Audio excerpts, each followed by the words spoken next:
Knock, knock. Who's there?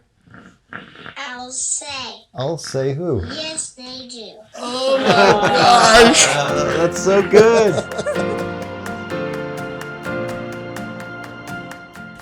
Now, do you go by Nathaniel or Nathan? Nathaniel. Nathaniel. Okay, awesome. Nathaniel, how old are you? I am 9. 9 years old. Yeah, so we had always talked about wanting to adopt after we raised our own children. And we had been asked by the state to consider adopting a little girl who was just a few years younger than our youngest at the time. Independently, you're supposed to pick 3 kids that you feel drawn towards. And so we both picked 3 boys with medical issues. He was Right. 8 months old, but we were only approved for a 9-year-old and older. So they had to redo our license. He was born with subglottic stenosis and a laryngeal webbing, which is fancy words for there was tissue surrounding his vocal cords and then descending down into the trachea. After we found out he was aspirating, everyone was perplexed. What do? We don't want to open up his airway more and increase the amount of times he was having pneumonia and all that. We were in the hospital probably every other month with pneumonia.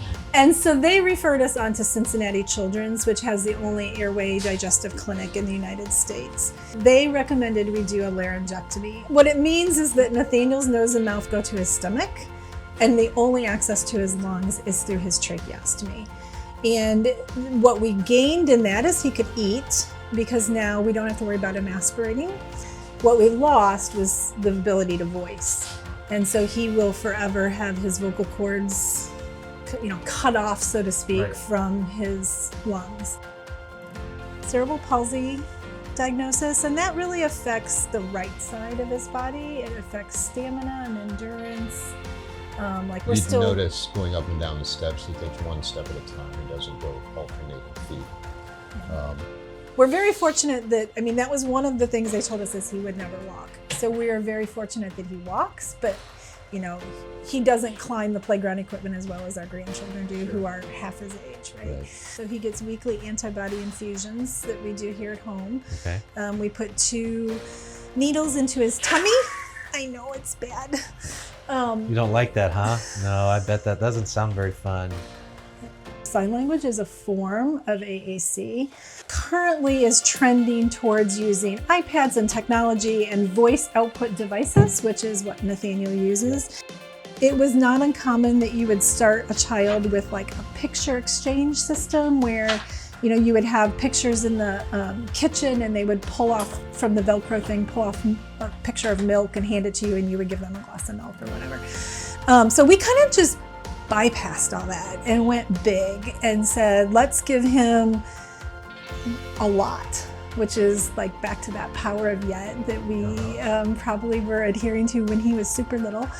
And so his particular app can hold 15,000 words, which is significant for even in the AAC community to hold that many words. The truth is there's more he can do than what he's showing me he can do today. And so I have to believe in that potential and lean into it, giving him all the opportunities to learn. When we got him, he couldn't sit up. When we got him, he couldn't walk yet. But we got to see him take those steps and do so much more. And just last month we were again out in New Mexico, and he's up at 10,000 feet.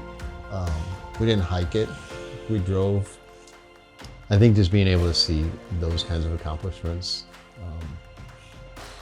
is very different than any of our other children, but very significant for him to see to reach those goals. I had no idea what it's like to live with disability in the world, or what it's like to be marginalized, what it's like to be overlooked. And I think we have felt all of that at different times on behalf of him as we watched him kind of go through situations. And so just realizing how much more our world needs to do for kids on rare journeys so that they can be fully integrated into the communities. At Go Shout Love, we do amazing things for amazing families with kids on rare medical journeys. Each month, we shout love for families through the sale of creative apparel inspired by the kiddos. This month's A Voice is Power design is inspired by Nathaniel, whose happy and resilient personality reminds us of how many ways people can have a voice beyond audible speech, and how important it is for everyone to have that right. Every purchase in March will be used to help purchase a bike trailer to allow Nathaniel to go biking with his family. Visit our website at goshout.love to support Nathaniel through the purchase of a t-shirt, sweater, hoodie, tumbler, or other items. So the person who Manages. or programs his device has a lot of power, Yes. right? And so as a parent, I can say like, well, you're never going to say a naughty word because I'm just never going to put it on your device. Or I'm going to go ahead and put some swear words on your device and make you go through the process of learning to not say them, right? And you've made that. I've not put swear words on there yet. But you're thinking along those But lines. that's Yeah. my thought is he has to go through all these same processes that every typical child has to, right?